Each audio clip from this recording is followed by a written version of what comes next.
Olá, pessoal. Vamos dar continuidade ao estudo da obra e falaremos hoje sobre o capítulo 28, Identificação dos Espíritos. Esse capítulo, ele se torna especial, entre aspas, não desconsiderando os demais, mas é porque toca num ponto nevrálgico, que são as comunicações mediúnicas, em especial via psicografia, e as pessoas que recebem suas mensagens, às vezes, ficam desconfiadas se elas de fato são ou não da pessoa, do parente, do amigo, porque não encontram na escrita os mesmos ideais, o mesmo palavreado. E Manuel Filomeno vai abordar neste capítulo pontos que são fundamentais para nós entendermos isso aí. Então, vamos ver o que ele nos diz. Questão grave, a da identificação dos espíritos nos fenômenos mediúnicos. Utilizando-se de um equipamento muito complicado, nem todos os comunicantes sabem manipulá-lo como seria de desejar. Então, desde cedo, ele já mostra aqui que, sendo o espírito, né, alguém que estava na Terra por um período anterior, né, durante o processo da reencarnação, e chegado no plano espiritual, ele também precisa adaptar-se e conhecer as ferramentas. Por isso que se fala tanto, né, que na espiritualidade também se estuda e se aprende e se trabalha. Então ele já começa nos mostrando que a questão da comunicação ela também se dá pela dificuldade do comunicante em manipular o aparelho mediúnico, como se espera, né, como seria de desejar.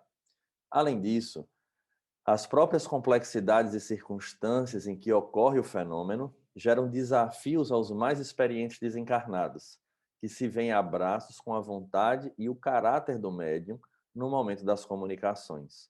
No vídeo anterior, no capítulo 27, né, que a gente falou sobre o capítulo 27, Manuel Filomeno vai falar sobre o meio e o médium. Então, a influência do meio e a influência do médium. Lá ele discorre com mais propriedade sobre isso que ele vem comentando aqui, né, considerando que nós estudamos o capítulo anterior. Então, de fato, né, existe o meio que vai influenciar e a questão e as questões relacionadas ao próprio aparelho mediúnico, no momento em que houver ou que há o desejo dessas comunicações. Outro sim, deve-se ter em mente que a morte biológica não é igual para todos, sendo despertar na outra tumba conforme o comportamento vivenciado durante toda a existência corporal. Então, isso é um fator importante também, onde a gente sabe que o processo existencial, enquanto matéria, enquanto nós estamos experienciando a matéria, nós vamos adquirindo, né, determinados vícios, não só de ação, mas em especial de pensamentos, através dos nossos desejos, das nossas tendências, e que isso repercute no plano espiritual. Então, esse despertar, ele é sempre peculiar, fruto daquilo que foi vivenciado durante toda a experiência terrena. Tomando consciência da realidade na qual ora se encontram, os espíritos lúcidos passam a experimentar verdadeira revolução conceitual, obrigando-se a reconsiderar opiniões e objetivos aos quais se aferravam antes da libertação. Então, vejamos, ele coloca aqui de maneira muito clara que os espíritos lúcidos, ou seja, aqueles que já chegam no plano espiritual, né, com uma relativa facilidade, que já toma conhecimento da vida, né, que já sabe que existe a vida após a morte, que não vai ser para ele uma surpresa, esses espíritos, já daí eles passam a ter uma revolução conceitual. E eles são obrigados a reconsiderar algumas opiniões e objetivos, os quais se aferravam tanto antes da libertação. Então, há coisas, há objetivos, há ideais, a determinados conceitos que nós nos aferramos enquanto na Terra, achando que estamos fazendo o melhor, ou que aquilo de fato era verdade, que nós não conseguimos, através da própria leitura, né, do Evangelho como roteiro, do esclarecimento dos Espíritos trazido, nos chamando a atenção para tantas situações, há sempre um ponto ou outro que nós ficamos meio em dúvida ou não queremos de fato modificar porque não acreditamos que é daquele jeito. Mas quando se depara na vida real, né, na vida do espírito, agora não tem mais para onde correr. A verdade será a verdade.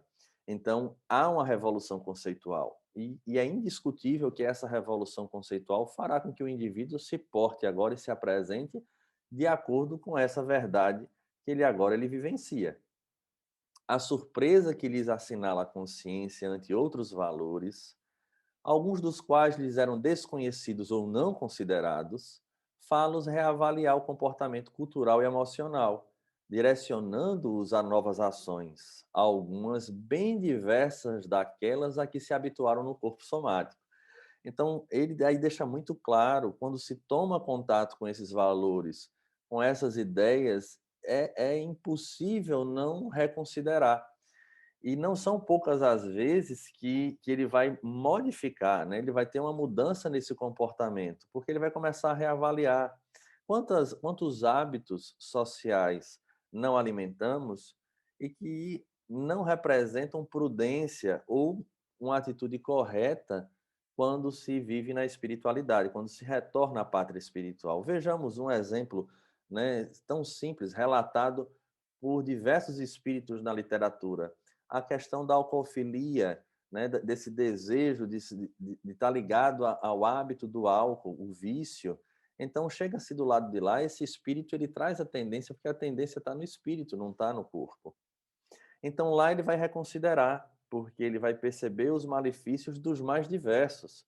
Então, nesse momento, provavelmente ele voltando, e eu vou usar o termo voltando entre aspas, né, ele tendo a oportunidade de comunicar-se, é muito provável que ele vá falar da sua experiência, dessa nova perspectiva em que ele se encontra. Então, isso é muito comum acontecer, não só em termos de hábitos, mas em termos de ideais. Ampliam-se-lhe os horizontes da compreensão humana e a visão a respeito do destino passa a experimentar uma correção de ângulo, que exige acuradas reflexões e largo esforço reeducativo.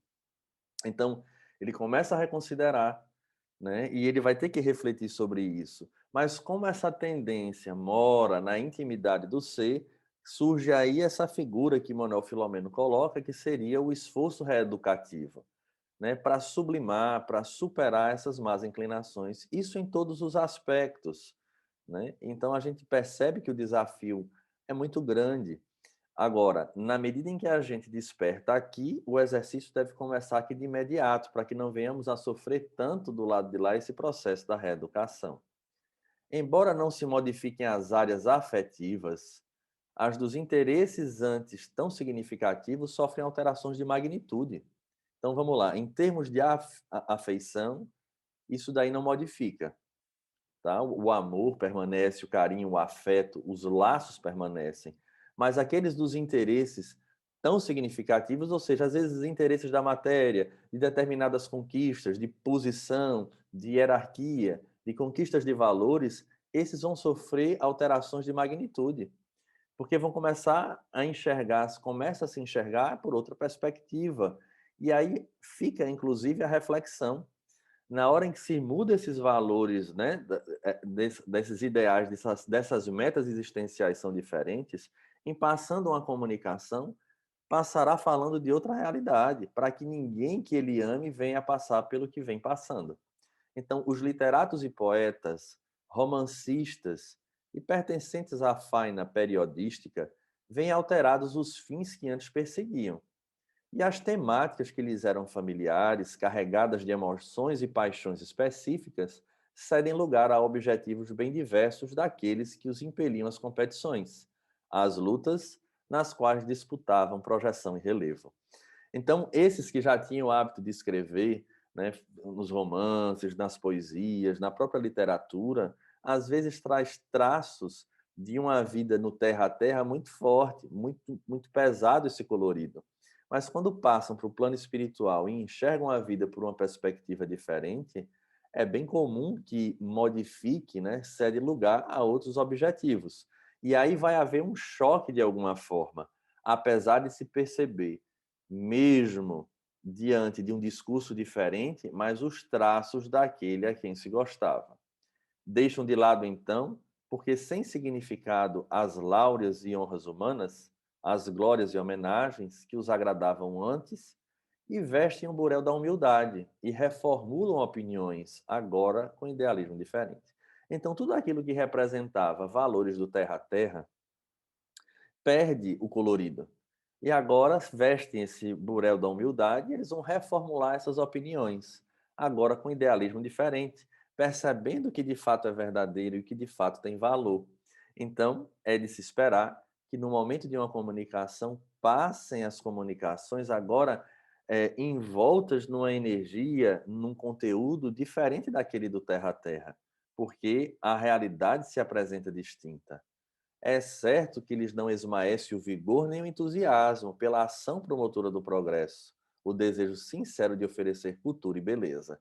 Então, esse desejo, esse vigor de passar adiante o conteúdo permanece como sempre teve enquanto encarnado, só que agora, né, de uma maneira com mais qualidade. No entanto, a forma de fazê-lo altera-se e os modismos envaidecedores que os caracterizavam perdem a empatia anterior, o interesse central. Então, há uma modificação, né? É indiscutível, porque o meio e o que se apresenta é diferente. Mantém o estilo, pois que cada ser possui características próprias, tipificadoras, como resultado da soma das suas experiências e conquistas. Valores esses que lhes exornam a individualidade eterna. Então, ele vai continuar sendo, né, aquilo que sempre foi. No entanto, o conteúdo agora encontra-se modificado, mas vai apresentar essas características próprias. Às vezes, uma maneira de falar, numa frase, mas repetimos, o conteúdo ele agora não está atrelado à realidade do terra a terra. Desinteressam-se, no entanto, pela grafia e até pela gramática quando escrevem do além, embora os mais habilitados no intercâmbio busquem conciliar tais recursos, unindo ao conteúdo superior de que tratam a forma elegante e escorreita. Então vejam que até essa questão eles não estão tão preocupados, né? Porque o que querem é passar o conteúdo, mas aqueles que já têm um melhor preparo, sabem manipular melhor a ferramenta, ainda conseguem manter, né, conciliar esses recursos. Então a gente vai percebendo que não é pelo fato de escrever da mesma forma, com as mesmas ideias, ou melhor, em forma da mesma forma, mas com ideias diferentes, que deixou de ser aquele espírito conhecido, né, parente ou amigo. Estranham, porém, os críticos do fenômeno mais exigentes que não encontram nos seus autores preferidos, quando em mensagens mediúnicas, aquele gênio e aquela grandeza que se acostumaram a admirar. Afirmam até que são menos fecundos e originais no além-túmulo do que o foram quando nas lides do proscênio humano. Então, essas pessoas que estão muito vinculadas, em especiais, aos espíritos, né, aos literatos, aos romancistas que voltam, através da psicografia, a escrever romances, há alguns que dizem, né, aos críticos que dizem que eles agora ficaram menos fecundos na espiritualidade. É destituída de fundamento tal crítica, pois que a diferença dos temas enfocados, dirigidos agora para outro sentido ético e cultural, faz que percam as cores carregadas que antes se encontravam nos escritos fortes e apaixonados, assolando sensações e lutas encarniçadas com direcionamento para o orgulho pessoal, o egocentrismo, os partidos e as facções a que pertenciam e buscavam promover. Então, Manuel Filomeno coloca aqui com muita clareza que essa crítica ela é totalmente destituída de fundamento, porque agora os objetivos enfocados têm outro sentido ético e cultural. E enquanto na Terra tinham outros objetivos, né? Como ele fala aqui, era direcionado ao orgulho pessoal, ao egocentrismo, à defesa de ideais partidários, a facções, enfim. E agora na espiritualidade, esse horizonte está completamente modificado. A morte é a desveladora da vida. Ou seja, o fenômeno da morte vai nos apresentar a vida tal qual ela é de fato, sem condições de argumentos, porque a lei divina, ela é imutável.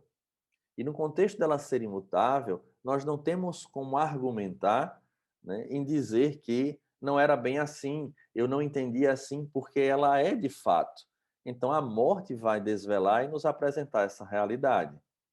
O fenômeno mediúnico é sutil e exige acurada percepção para uma análise adequada, sem as precipitações dos que opinam sem o conhecer, nem as versões dos que se creem autoridades. E, no entanto, não possuem o necessário senso de análise para a correta avaliação do mesmo. Então, esse fenômeno mediúnico, ele de fato ele é sutil e exige, né, essa análise acurada, essa percepção, porque de fato não é uma coisa que se faz no susto, vamos dizer assim. A faculdade mediúnica varia de indivíduo para indivíduo, conforme a aptidão pessoal de cada um, apresentando características especiais que lhe facultam melhor percepção para um outro tipo de comunicação, sendo sempre ele próprio, em espírito, o intérprete eficiente ou não da mensagem. Então eu volto a falar do capítulo anterior, né, quando ele fala das características do médium.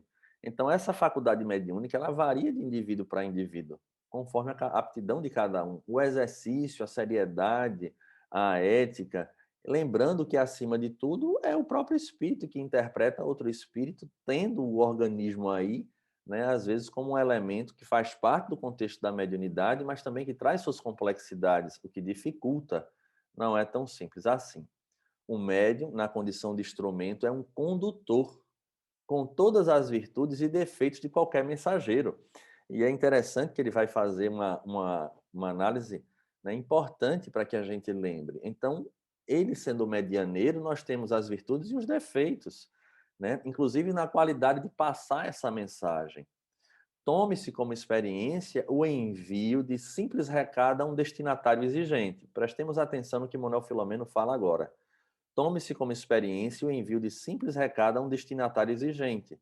Chamados vários indivíduos de diferente formação cultural, moral e educativa, participe-se a eles a informação, pedindo que cada um, a seu turno, transmita a mensagem que ora se lhe entrega. É uma brincadeira, né? Emmanuel Filomeno faz aqui uma comparação e a gente podia até lembrar do famoso telefone sem fio, né? Aquela brincadeira que se dizia no ouvido e a gente ia passando para as pessoas. Frequentemente a mensagem chegava no final um pouco diferente. E é exatamente isso que ele está dizendo. Nas características do médium existem, né, distinções. E aí ele continua dizendo: chame indivíduos com formação cultural, moral e educativa diferente e lhe dê essa mensagem. Sem dúvida, cada um dará conta da incumbência, não conforme aconteceu, mas consoante sua capacidade retentiva, sua emoção e lucidez, com variantes tais que produzirão confusão naquele a quem foi endereçada. Então veja que interessante, né? A pessoa vai, aí entra a parte do médium em si. Todos eles, desse grupo que ele falou, né, com educação, com moral, com éticas diferentes, é passado, assim acontece. Então, cada um vai, através da sua condição de reter aquilo ali, da sua própria emoção, né, e lucidez, passar adiante. E aí vai gerar variantes que produzirão talvez até confusão com quem recebe. Temos aí pálida ideia do que ocorre no intercâmbio mediúnico. Veja o que Manuel Filomeno coloca, pálida ideia. Então, o negócio se torna ainda mais complexo, porque só isso já gera confusão, imagina a questão mediúnica.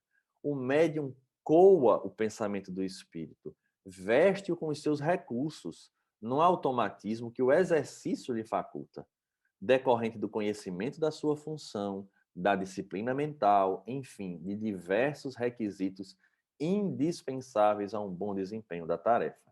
Então, veja lá, o espírito, o médium, ele vai coar o pensamento e vai vestir-se com os próprios recursos. E é interessante nós percebermos, às vezes, dizer: o espírito tal com fulano fala de um jeito, com cicrano já fala de outro. Pode, porque é vestido com os recursos do médium, mas perceberemos que o conteúdo da informação, ela frequentemente será a mesma. Então é importante ver isso. Mesmo nos fenômenos de ectoplasmia, ou seja, de materialização, quando ocorrem as materializações, os elementos retirados do médium não ficam em absoluta neutralidade. Até aí, na materialização, o médium também influencia. O som que se exterioriza de qualquer instrumento, por mais que variem aqueles que o acionam, não excede a sua própria constituição. Perfeito. O espírito, como sempre, Manuel Filomeno, de maneira muito lúcida e sintética, consegue nos colocar a capacidade de refletir. Então, qualquer instrumento vai ser aquele som e ele não vai exceder a sua própria constituição, ele não vai além daquilo que ele tem a capacidade. A diferença do artista se observará no virtuosismo, no afinamento melódico, na harmonia das notas, sem que seja eliminado, porém, o recurso do aparelho gerador. Então, ele pode ser extraordinário, mas o aparelho só vai dar aquilo que de fato ele pode dar, que ele foi constituído para tal.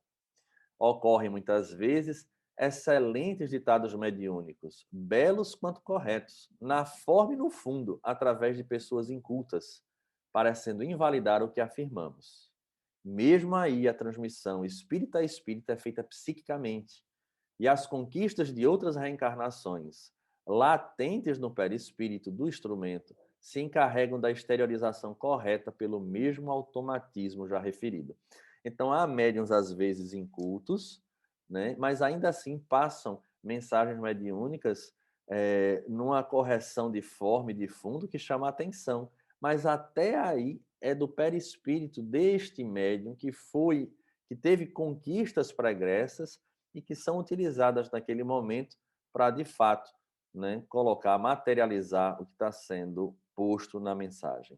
Da mesma forma, quando se trata de comunicações que procedem de espíritos que se utilizavam de outros idiomas, esses espíritos podem expressar-se tanto na língua mãe, qual ocorre na xenoglossia, quanto no idioma do médium, sendo mais fácil esta última opção, em se considerando que a linguagem dos desencarnados é a do pensamento, que o médium capta e a que dá forma no inconsciente através das expressões nacionais, de acordo com a linguagem que lhe é comum.